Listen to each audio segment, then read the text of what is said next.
राधे राधे जी। कैसे हैं आप सभी लोग? आप सभी लोग स्वस्थ होंगे, कुशल मंगल होंगे। आप सभी के स्वास्थ्य और कुशल मंगल की कामना मैं ईश्वर से करती हूँ कि आप सभी लोग स्वस्थ रहें और कुशल मंगल रहें। आज हम बात करते हैं, इस विषय पर चर्चा करते हैं कि भगवान हमारी मुसीबत में किस प्रकार से मदद करते हैं। कि भगवान आते हैं या नहीं आते हैं, हम इस प्रकार से हम चर्चा करेंगे। चलो, एक बहुत ही पुराने समय की मैं आपको बात सुनाती हूँ। बहुत ही पुराने समय में कोई व्यक्ति था जो कि परेशान था। वह उसको नींद नहीं आ रही थी। वह सोना चाहता था, लेकिन उसे नींद आ ही नहीं रही थी। कुछ रात के 2-2:30 बजे का समय होगा। वह उठा और उसने अपनी गाड़ी निकाली और गाड़ी लेकर वह मंदिर की तरफ चल दिया। आप देखो कि जब भगवान मदद करते हैं, किस प्रकार से उसे नींद नहीं आई और किस प्रकार से उसने गाड़ी निकाली। और वह मंदिर की ही तरफ क्यों गया, कहीं और क्यों नहीं गया। वह व्यक्ति गाड़ी निकालकर मंदिर की तरफ गया और मंदिर में जाकर वह आराम से वहां पर भगवान के सामने बैठ गया। उसने क्या देखा कि वहां पर पहले से ही एक व्यक्ति बैठा था, जो कि बहुत ही परेशान था, जिसकी आंखों से दर्द झलक रहा था और चेहरे पर परेशानी झलक रही थी। ऐसे लग रहा था मानो अगर हम उससे कुछ कहेंगे तो वैसे ही वह रो पड़ेगा। जैसे कि वो इतना भर चुका था कि वह रोने के लिए तैयार बैठा था। फिर उस व्यक्ति ने पूछा, भाई तुम यहाँ पर आधी रात को क्या कर रहे हो? उसने कहा, व्यक्ति ने कहा, जो पहले से वहाँ बैठा था, उस व्यक्ति ने कहा, मेरी पत्नी बहुत ही बीमार है। उसका कल ऑपरेशन है और अगर उसका कल ऑपरेशन ना हुआ तो वह मर जाएगी। लेकिन ऑपरेशन के लिए मेरे पास पैसे नहीं हैं, इसलिए मैं भगवान की शरण में बैठा हूँ। शायद भगवान मेरे लिए कुछ चमत्कार कर दें या कुछ मेरे लिए मदद ही भेज दें। मैं भगवान से प्रार्थना कर रहा हूँ, या तो मेरी पत्नी को ऐसे ही ठीक कर दो, ठीक है ना जी, या उसके साथ मुझे भी ले जाओ, या फिर मेरी मदद के लिए कोई सहारा भेजो। तो वह व्यक्ति उसकी बातों को सुनकर दुखित हो जाता है और वह क्या करता है, अपने जेब में हाथ डालता है और जितने भी रुपए उसकी जेब में होते हैं वह निकालकर उस दुखी व्यक्ति को दे देता है। और वह दुखी व्यक्ति जो होता है वह रुपए देखता है और मानो उसके चेहरे पर मुस्कान आ गई हो, वह इस प्रकार से मुस्कान से भर जाता है। भगवान ने जैसे उसके बहुत ज़्यादा ही परेशानियां दूर कर दी हों और उसे ना जाने क्या दे दिया हो। और साथ में वह कार वाला व्यक्ति उसे कार्ड देता है और कहता है, ये मेरा कार्ड है, इसमें मेरा पता लिखा है। अगर तुम्हें किसी भी समय, देश में, जब भी तुम्हें मदद की ज़रूरत हो तो तुम इस एड्रेस पर आ सकते हो। वह व्यक्ति देखो कितना सुंदर जवाब देता है। जो व्यक्ति परेशान होता है वह व्यक्ति देखो कितना सुंदर जवाब देता है। जरा ध्यान से सुनना।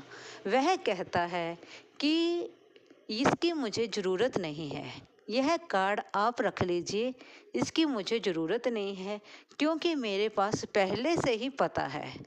फिर व्यक्ति ने, कार वाले ने पूछा, तुम्हारे पास पता कैसे हो आ गया? मैंने तो तुम्हें कभी पहले मिले नहीं हम, या मैंने तुम्हें कभी देखा नहीं पहले। वह व्यक्ति बोला कि मुझे इस ईश्वर का पता पहले ही पता है, क्योंकि यही ईश्वर है जिसने मुझे तुमसे मिलाया है। तुम्हें मेरे लिए मदद के लिए रात को 2:30 बजे भेज दिया है, तो वह मेरी मदद के लिए क्या नहीं कर सकता।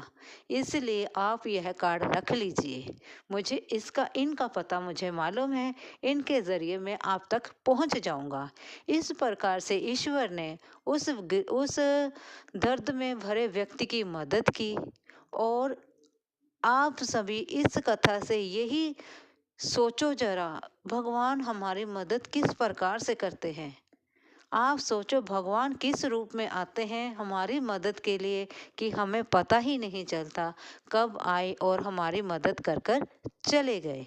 इसी प्रकार से जैसे उस दर्द में भरे व्यक्ति की ईश्वर ने मदद की है, हम भी चाहते हैं, मैं यही चाहती हूँ, हे भगवान, अगर किसी व्यक्ति को आपकी मदद की ज़रूरत है, उसकी मदद ज़रूर करें। मैं ईश्वर से यही प्रार्थना करूँगी, हे प्रभु, यह सृष्टि तुम्हारी ही बनाई हुई है, यह संसार में रहने वाले जीव जंतु सभी आप द्वारा ही बनाए गए हैं। इन सभी के दुखों को दूर करना आपका कर्तव्य बनता है और इनकी मदद करना आपका पहला फर्ज है। इसलिए आप अपने बच्चों की, अपने संतान की मदद के लिए एक कदम जरूर बढ़ाएं। हम सभी आपको हृदय से नमन करते हैं और हृदय से आपको प्रणाम करते हैं और याद करते हैं। हमारे भावों में कोई खोट नहीं है। हम सच्चे भाव से आपको याद करते हैं। हे ईश्वर, आप हमारी मदद के लिए अपना पहला कदम जरूर उठाएं और हमारी मदद के लिए अपना हाथ बढ़ाएं। आप हाथ बढ़ाएं, हम हाथ पकड़ेंगे आपका।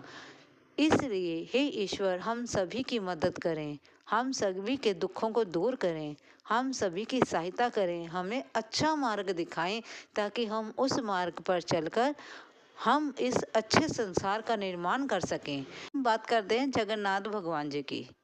एक व्यक्ति जगन्नाथ भगवान जी की बहुत ही पूजा करता था। वह उनकी श्रद्धा भावना का तो उसमें हम ठिकाना ही नहीं कह सकते, इतनी ज़्यादा उसमें श्रद्धा भावना थी। लेकिन वह निर्धन था, उसके पास धन नहीं था। वह भगवान जी को गहने जवाहरात, हीरे मोती, भोज भव्य भोग नहीं लगवा सकता था। उसके पास ऐसा कुछ नहीं था कि वह भगवान को भोग लगा सके। वह मंदिर के बाहर खड़ा होकर ही भगवान के दर्शन कर लिया करता था। लेकिन उसके अंदर भगवान के लिए जो भाव है वह कूट कूट कर भरे हुए थे। वह भगवान की पूजा और श्रद्धा पूरे मन से ही करता था। इसलिए एक दिन उसने सोचा, मैं भगवान को प्रसाद जरूर लगवाऊंगा। इसके लिए वह अपने घर जाता है और कुछ रुपए वहाँ से जुटाता है। रुपए जुटाने के बाद वह उन रुपयों को लेकर खेत में जाता है और खेत में से कुछ अनाज वह एकत्रित कर लेता है। इस प्रकार से वह कुछ सामान इकट्ठा कर कर जब वह घर जाता है, वह सोचता है, मैं भगवान के लिए, जगन्नाथ भगवान के लिए थोड़ी खीर ही बना लेता हूँ। वह उनके लिए खीर बनाता है। उस खीर में इतनी ही अच्छी सुगंध आ रही होती है, पूरे गांव में वह सुगंध है जो फैल जाती है, क्योंकि एक तो वह भगवान के लिए प्रसाद बन रहा है। आपने भी अपने जीवन में देखा होगा, जो प्रसाद भगवान को लगाया जाता है, जो भोजन भगवान के लिए बनाया जाता है, उसकी खुशबू और उसका स्वाद बिल्कुल अद्भुत होता है। आप घर में भोजन बना के खा लो और उसमें कुछ भोजन आप भगवान के लिए बनाएं और उनको प्रसाद लगाने के बाद आप खाएंगे तो उन दोनों में बहुत ही स्वाद का अंतर होगा। चलो जी, वह व्यक्ति जो है खीर बना लेता है। खीर बनाकर वह उसे साफ सुथरे एक बर्तन में डालकर मंदिर की तरफ बढ़ जाता है। जब वह मंदिर जा रहा होता है तब रास्ते में उसे एक बहुत ही कमज़ोर वृद्ध व्यक्ति मिलता है, जो कि उसे कहता है, बेटा कुछ खाने के लिए दे दो, मैं काफ़ी दिनों से भूखा हूँ। और वह देखने में भूखा और बहुत कमज़ोर भी लग रहा था। वह व्यक्ति जो है वह सोच में पड़ जाता है कि यह भोजन तो मैंने भगवान के लिए बनाया है, क्या मैं इसको दूं या ना दूं? यह तो ईश्वर के लिए है। वह सोचता है, फिर सोचने के बाद वह यही निर्णय कर लेता है कि कण कण में ईश्वर का वास होता है, जन जन में ईश्वर होते हैं, हर इंसान में ईश्वर समाये हुए हैं। क्यों ना मैं इसमें से थोड़ी सी खीर इसे खिला दूं, क्योंकि इसने काफ़ी दिनों से भोजन नहीं किया है और इसकी दशा भी अच्छी नहीं है। वह क्या करता है, उस खीर में से आधा हिस्सा जो है उस व्यक्ति को खिला देता है। उस व्यक्ति को आधी खीर खिलाने के बाद वह जो बची हुई खीर है वह ईश्वर के लिए, वह जगन्नाथ जी के लिए लेकर मंदिर चला जाता है और वहाँ जाकर पुजारी जी को कहता है कि हे पुजारी जी, आप भगवान को मेरा प्रसाद लगवा दीजिए। जो पुजारी जी हैं वह खीर रखकर दरवाज़ा बंद कर देते हैं और खीर को अंदर रख देते हैं। कितना अद्भुत चमत्कार होता है। जब पुजारी जी दरवाज़ा खोलते हैं वह क्या देखते हैं, ज़रा आप सोचो और फिर मुझे कमेंट करो कि क्या देखा होगा। उन्होंने देखा कि दरवाज़ा खोलने के बाद जो जगन्नाथ भगवान जी हैं उनका होंठ और उनका मुख जो है खीर से लथपथ है। तो वह देखते हैं कि इस व्यक्ति द्वारा बनाई हुई खीर जो भगवान जी ने प्रसाद रूप में ग्रहण कर ली, और वह जो भोग भोग है, जो वह प्रसाद है, भगवान जी ने स्वयं ही स्वीकार कर लिया है। इस चीज़ का रोला पूरे गांव में चला जाता है। पूरे गांव में यह बात जो है फैल जाती है कि इस निर्धन व्यक्ति की जो प्रसाद है, खीर है, वह भगवान ने स्वयं खा ली। सभी लोग उसके पास एकत्रित होकर चले जाते हैं। कहते हैं कि आपने ऐसा खीर में क्या डाला था, ऐसा आपने क्या किया है कि भगवान ने आपका प्रसाद खाने के लिए स्वयं आना पड़ा। उस व्यक्ति ने ऐसे कहा, जवाब दिया कि मैंने तो उन्हें सिर्फ भोजन ही दिया था, एकमात्र साधारण सी खीर ही बना के दी है। वह तो भगवान की कृपा है जो उन्होंने मेरा प्रसाद ग्रहण किया। इसी प्रकार से भगवान ने सपन में आकर उस व्यक्ति से कहा कि मैंने तुम्हारा प्रसाद जो हो उसी समय से स्वीकार कर लिया था जब तुमने उस निर्धन व्यक्ति को, उस वृद्ध व्यक्ति को, भूखे को भोजन खिलाया था। क्योंकि मैं हर कण कण में वास करता हूँ। वह कोई वृद्ध व्यक्ति, आम व्यक्ति नहीं था, वह मैं ही था जो तुम्हारी परीक्षा लेने के लिए आया था। इस कहानी से भी हमें यही शिक्षा मिलती है कि कण कण में ईश्वर बसते हैं और जन जन में भगवान बसते हैं। हमें किसी न किसी की मदद जरूर करनी चाहिए। जब हम किसी दूसरे की मदद करते हैं तभी भगवान हमसे प्रसन्न होते हैं। तभी तो भगवान कहते हैं ना कि मैं जन जन में वास करता हूँ। आप हर जन की मदद करें, जिसको मदद की ज़रूरत है उसकी मदद करें, क्योंकि भगवान को आपके हीरे मोती जवाहरात नहीं चाहिए। वह तो यही कहते हैं कि पूरी सृष्टि में जो जन है उन्हें बनाने वाला मैं हूँ। अगर आप उनकी मदद करते हैं तो समझो कि आपने मेरी सेवा की है। इसलिए इस छोटी सी कथा पर कुछ विचार करें और अगर आपकी मदद की ज़रूरत किसी को है तो उसकी मदद करें। बस मैं तो सिर्फ यही कहना चाहती हूँ कि आपके आसपास में अगर किसी को आपकी मदद की ज़रूरत है, आपकी ज़रूरत है, अगर किसी को पैसे की ज़रूरत है, 5-10 रुपए, कुछ रुपए उन्हें दे दें ताकि उनका थोड़ा खाने की व्यवस्था हो जाए। अगर आप पैसे नहीं दे सकते हैं तो कोई बात नहीं है, आप जिस तरीके से उसकी मदद करना चाहते हैं या कर सकते हैं तो उसकी मदद ज़रूर करें। बस मैं यही कहना चाहती हूँ। अगर आपको मेरी आज हम बात करते हैं एक भिखारी की, जो दर दर जाकर भीख मांगता है। वह व्यक्ति सुबह उठकर भीख मांगने के लिए निकल पड़ता है, और जब वह एक दरवाज़ा ऐसा था जहाँ पर उसने हर रोज़ जाना ही जाना था, वह वहाँ भीख मांगने जाता। और उस घर का मालिक जब बाहर आता तो खूब सारी गालियाँ निकालता और कहता, क्या तुम कमा कर नहीं खा सकते? भगवान ने तुम्हें 2 अच्छे हाथ पैर दिए हैं, उसका तुम वर्तों में लाओ और उससे कम मेहनत करो और कमाओ और खाओ। इतना कहता हुआ वह मालिक जो है उसे खूब सारे गालियाँ निकालता और उसे वहाँ से दौड़ा देता, और कभी कभी तो अकेले में उसे धक्का भी दे देता। वह उसके साथ, मालिक जो है, उस भिखारी के साथ बहुत ही बुरा सलूक करता। और जब वह भिखारी वहाँ से जाता तो वह कहता है, भगवान तुम्हारे पापों को क्षमा करे। इतना कहता हुआ वहाँ से चला जाता। और एक दिन वह उस दरवाजे पर गया और फिर जो उसका मालिक था, घर का जो मालिक था, वह खूब सारे उसे गालियाँ निकालता है और उसे वहाँ से चलता कर देता है।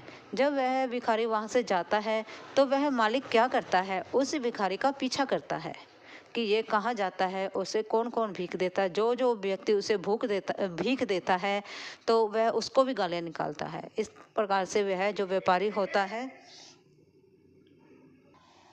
और वहाँ से वह चला जाता है।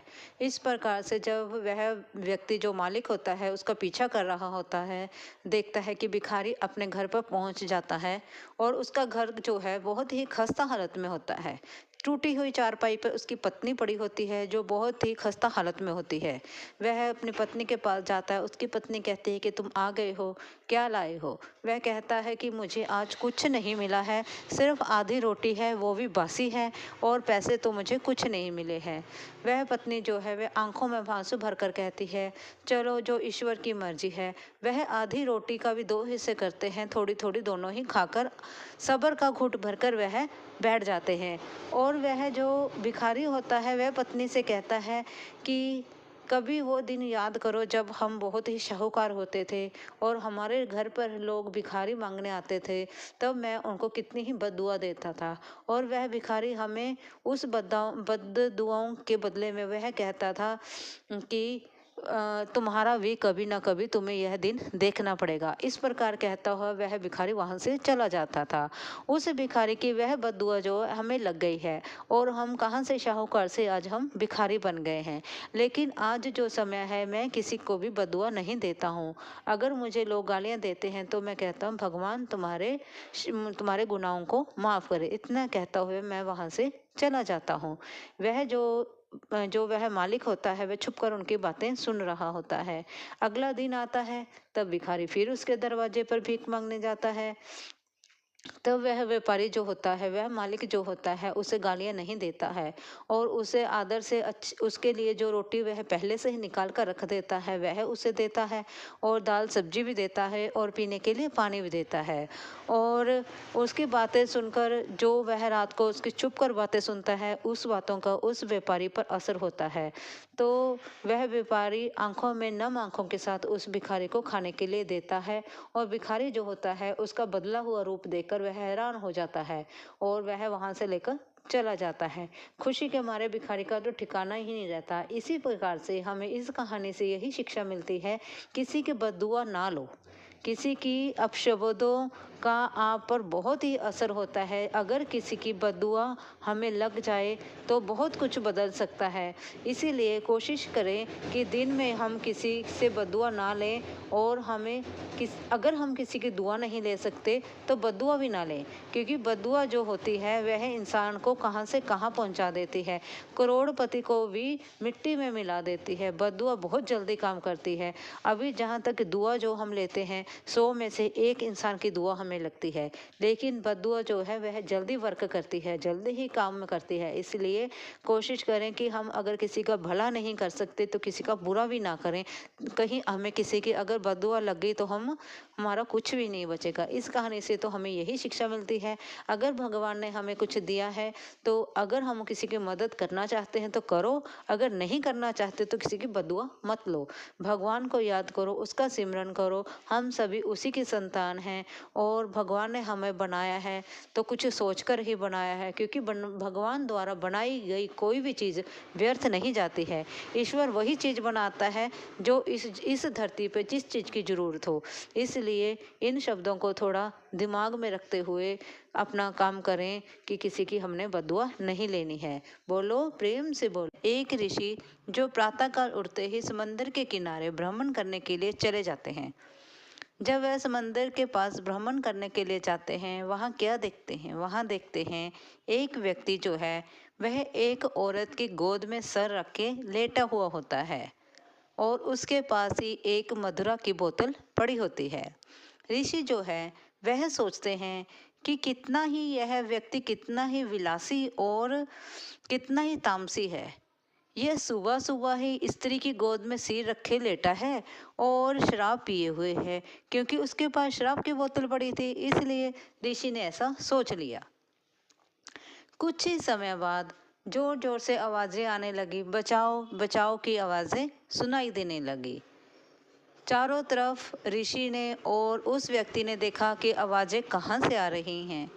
तब देखते हैं कि समंदर में एक व्यक्ति डूब रहा होता है और उसे तैरना नहीं आता है और वह बचाओ बचाओ की आवाज़ लगा रहा होता है। जो वह व्यक्ति है वह औरत की गोद से उठता है और समंदर में छलांग लगाकर उस व्यक्ति को बचाने चला जाता है।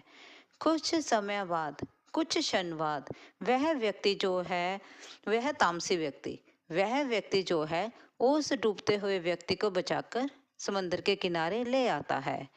जब वह समंदर के किनारे उस व्यक्ति को लेकर आता है, तब ऋषि उसे देखते हैं और थोड़ा हैरान रह जाते हैं कि यह व्यक्ति तामसी या शराबी है, या फिर यह एक भला मानव है। इसके लिए मैं क्या कहूँ। वह जो साधु होता है वह थोड़ा चिंतित और सोच में पड़ जाता है। फिर वह जो साधु है उस व्यक्ति से पूछता है, तुम कौन हो और कहाँ से आए हो। वह व्यक्ति बोलता है कि मैं एक मछुआरा हूँ जो मछलियों को पकड़ने का काम करता हूँ। मैं बहुत सारे दिनों से गया हुआ था मछलियों को पकड़ने के लिए। मैं आज थक हार कर यहीं पर विश्राम करने लगा हूँ, और मेरी माता जो है मेरे लिए यहाँ समंदर के किनारे पानी और खाने की व्यवस्था कर कर लाई है। घर में कोई बर्तन ना होने के कारण मेरी माता मधुरा की बोतल में ही पानी ले आई है। मैं इतना थक गया था, इतना थक हार गया था कितने दिनों के सफ़र के कारण, कि इस प्रातः काल में ठंडी ठंडी वायु के इस वातावरण में, ये आनंदित और सुगंधित ये स्वच्छ वातावरण में मुझे ठंडी ठंडी वायु के कारण मुझे यहीं पर निंद्रा आने लगी, और मैं माता की गोद में ही लेट गया। इस प्रकार से मैं माता की गोद में सर रखकर लेटा हुआ था। तो जो ऋषि हैं वह सोचते हैं कि इस व्यक्ति के प्रति मेरे कितने ही गलत विचार थे, कि मैंने इसके बारे में कितना बुरा सोचा। यह व्यक्ति तो बहुत ही भला निकला जिसने एक डूबते हुए व्यक्ति को बचाया है। इसी प्रकार से हमारा पर्यावरण है, इसी प्रकार से हमारा आला दुआला है, जो कि हमें बिना सोचे बिना परखे ही हमारे लिए जजमेंट लगा लेता है, हमारे लिए अपनी विचारधारा खुद ही निश्चित कर लेता है। हमें किसी भी व्यक्ति को बिना जाने पहचाने उसके प्रति कोई भी विचारधारा नहीं बनानी चाहिए, जैसे कि उस साधु ने बनाई थी। क्योंकि जो आंखें देखी बातें होती हैं या कानों से सुनी हुई बातें होती हैं, वह जरूरी नहीं है कि वह सत्य हो या वह सही हो, वह गलत हो सकती हैं। कोई जरूरी नहीं कि जो हमने आंखों से देखा वही सत्य हो, जो किसी ने हमने किसी की बातें कानों से सुन ली है वही सत्य हो। कुछ बातें देखी अनदेखी में हम गलत कर जाते हैं।